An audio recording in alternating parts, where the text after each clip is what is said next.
Hello guys, আজকের video Bangla দুটো প্রাচীন মিষ্টি, একটি কালনায় এবং একটি গুপ্তিপাড়ায়, এই দুটো মিষ্টি নিয়েই আজকের ভিডিও। চলে এসেছি মন্দিরের শহর কালনায়। আমরা এসেছি এখানে ভিডিও তুলতে, খাওয়ার ভিডিও। কালনার খুব বিখ্যাত একটি মিষ্টি আছে মাখা সন্দেশ, সেই মাখা সন্দেশের ভিডিও তুলব। তার আগে মন্দির কমপ্লেক্স ঘুরে নিচ্ছি। এটি 108 শিব মন্দির, যেটি 1809 সালে রাজা তেজচন্দ্র বাহাদুর তৈরি করিয়েছিলেন। এটি লালজি মন্দির, তৈরি হয়েছিল 1739 সালে। এর পরের মন্দিরটি কৃষ্ণচন্দ্রজি মন্দির, যেটি 1751 থেকে 55-র মধ্যে তৈরি হয়েছিল। কালনার মাখা সন্দেশ খুবই বিখ্যাত। এটা বাংলার পুরানো যে ঐতিহ্য তার সাথে সম্পৃক্ত। তো এই কালনার মাখা সন্দেশ খাওয়ার জন্য আমরা এসেছি চকবাজার বলে একটি জায়গা কালনার। সেখানে পোস্ট অফিস মোড়, কালনার যে মেইন পোস্ট অফিস, সেই মেইন পোস্ট অফিসের সামনে এই মা অম্বিকা সুইটস। তো কালনাতে প্রচুর দোকান আছে, সব জায়গায় মাখা সন্দেশ পাওয়া যায়, কিন্তু অম্বিকা সুইটস তার মধ্যে অন্যতম বলে আমরা শুনেছিলাম। তো সেই জন্য এই অম্বিকা সুইটসে আসা। চলুন যাওয়া যাক মা অম্বিকা সুইটসে। দোকানটিতে আমি সব সময়ই ভিড়ে ভর্তি দেখেছি। যতক্ষণ ছিলাম আমি, ঘন্টা 3 ধরুন, সব সময় ভিড় ছিল। বিরাট শোকেস, থরে থরে নানা রকমের লোভনীয় মিষ্টি সাজানো। কিন্তু আমি খুঁজছিলাম সেই বিখ্যাত মাখা সন্দেশ, যেটি পাওয়া গেল দোকানের ভেতরে ট্রেতে রাখা। এরপর আমরা চলে গেলাম দোকানের ভেতরে ভিএন ঘরে, যেখানে মিষ্টি তৈরি হচ্ছিল। সেখানে গিয়ে তো দেখলাম যে প্রচুর মেশিনে দুধ গরম করা হচ্ছে, কোথাও ছানা কাটানো হচ্ছে। মানে একদম ব্যস্ত ভিএন ঘর বললে যা বোঝায় তাই এই দোকানের ভিএন ঘরটি। বিভিন্ন জায়গায় বিভিন্ন রকম মিষ্টি তৈরি হচ্ছে, নিজের চোখে দেখলাম সেগুলো।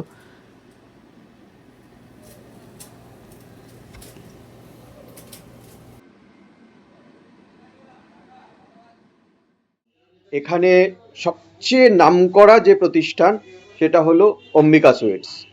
তো অম্বিকা সুইটসের যিনি কর্ণধার, তার সাথে একটু কথা বলে নেব। দাদা, আপনার নাম? রণজিৎ মোদক।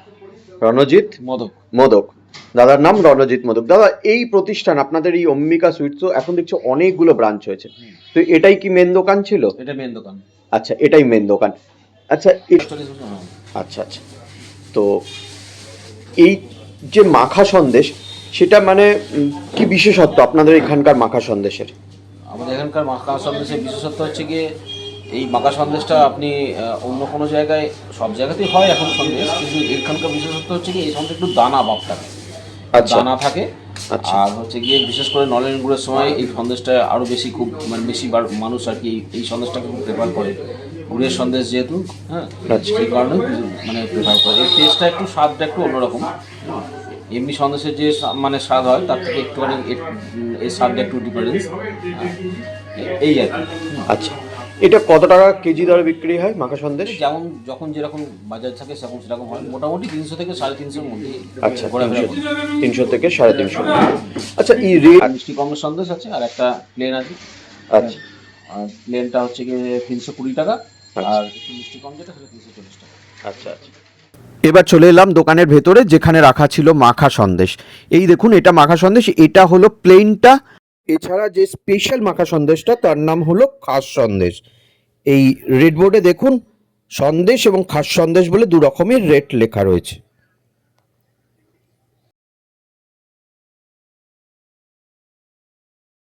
যে মাখা সন্দেশ শুনেছি এখানকার খুবই বিখ্যাত, তো এখানে তো আরো অনেক দোকানে পাওয়া যায়। এই দোকানটা কি? আমি 92 থেকে এখানে থাকছি আমার হাজবেন্ডের কর্মসূত্রে। আচ্ছা। তো আমরা প্রথম থেকে এখান থেকে, প্রথম দিন থেকে আমরা এখান থেকে নিচ্ছি। কোয়ালিটিটা আমার মনে হয় এখানকার সব দোকানেরই ভালো, তবে এটা আমাকে বেশি মানে কমফর্ট ফিল করি আমরা এখানে। আচ্ছা আচ্ছা, বেশি ভালো লাগে আপনার মনে হয়? এখান থেকেই মিষ্টি প্যাকিং করি, সমস্ত রকমের মিষ্টি।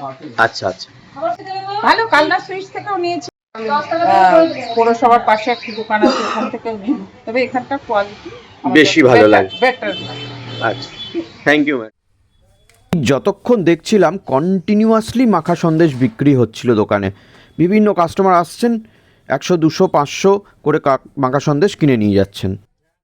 হাতে নিয়ে নিয়েছি মাখা সন্দেশ, সেই বিখ্যাত কালনার মাখা সন্দেশ। এবার এটা খেয়ে দেখবো।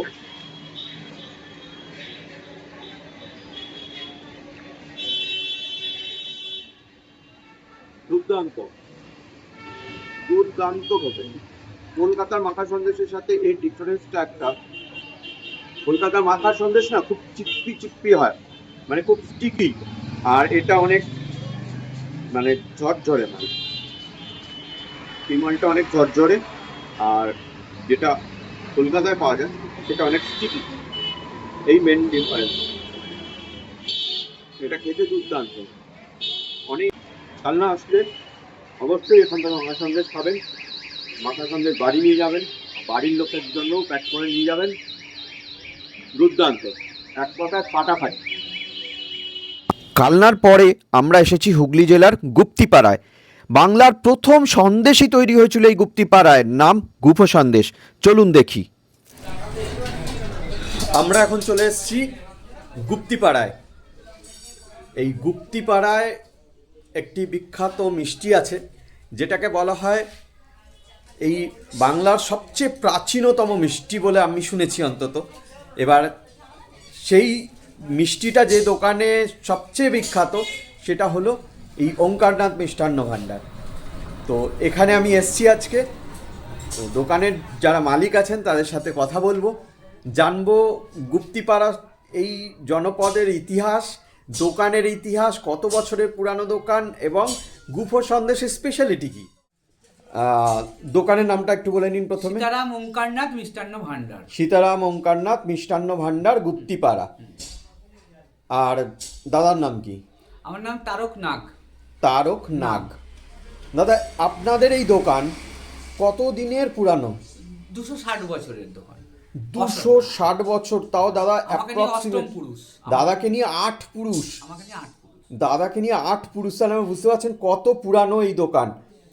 গুপ্তিপাড়া এই নামটা এখানে কেন একটু বলবেন? গুপ্তিপাড়া গুপ্তিপাড়া নামের কারণ হচ্ছে আমাদের এই জায়গাটা প্রথমের নাম ছিল গঙ্গার তীরবর্তী পশ্চিম তীরে।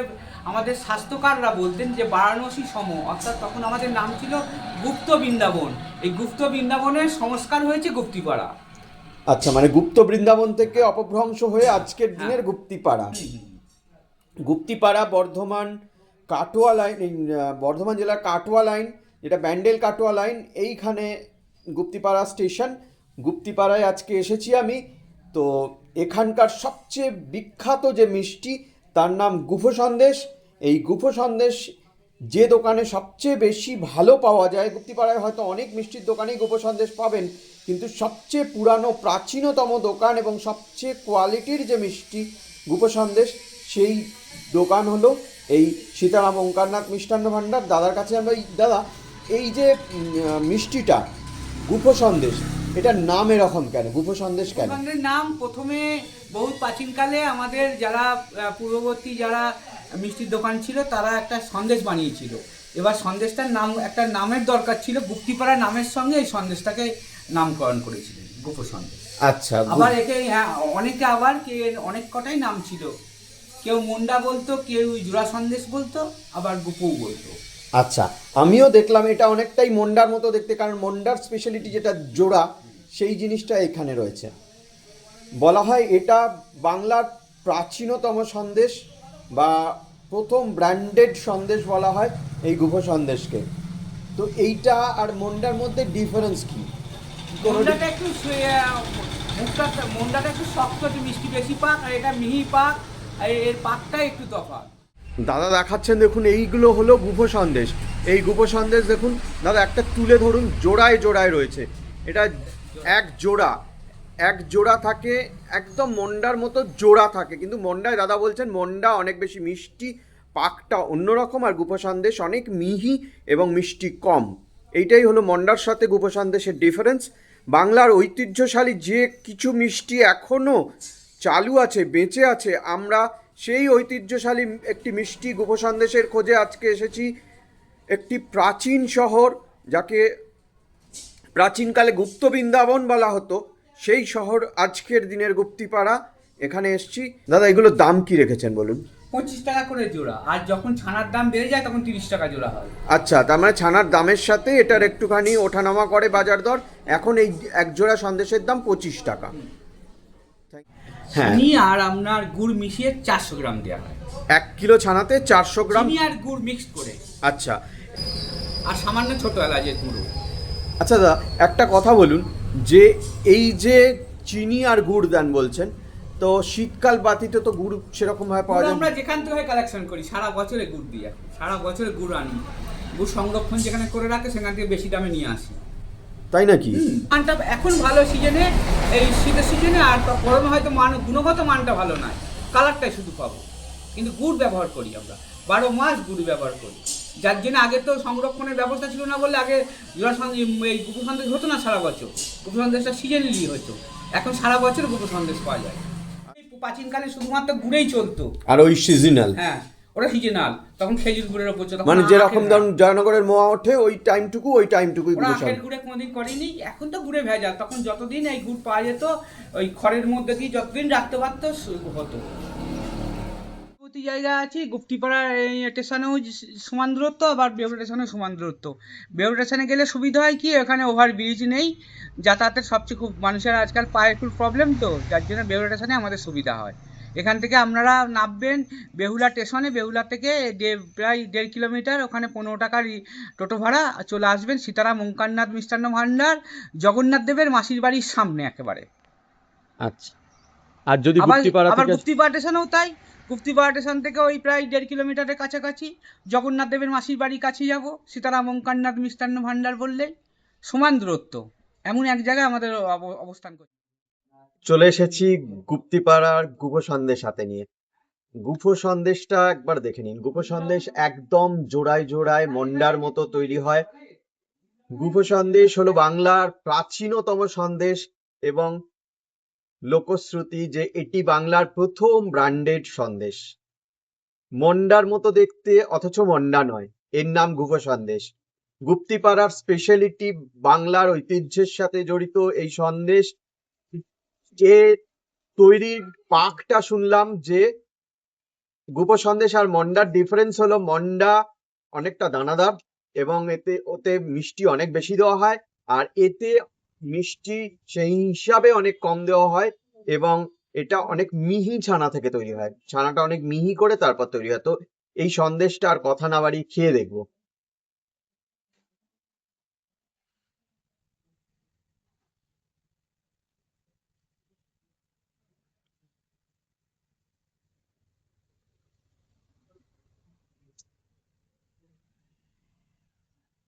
এটার মধ্যে একটা সুন্দর এলাচের গন্ধ পাওয়া যাচ্ছে।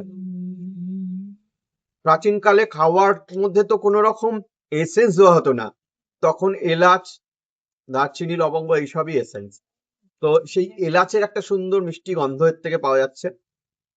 মিষ্টিটা একটু কম লাগছে, খুব বেশি কম নয়, কিন্তু মন্ডার থেকে একটু কম লাগছে।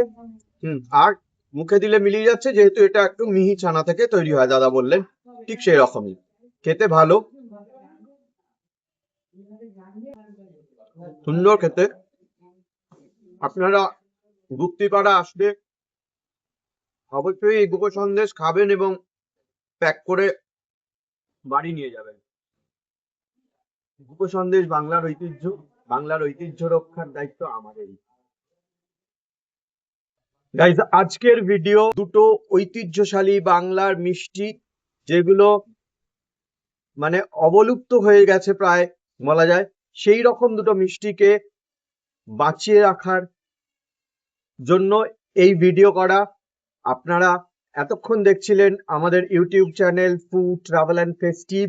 কাইন্ডলি চ্যানেলটাকে সাবস্ক্রাইব করে রাখুন, পাশে থাকা বেল আইকনকে প্রেস করতে অবশ্যই ভুলবেন না।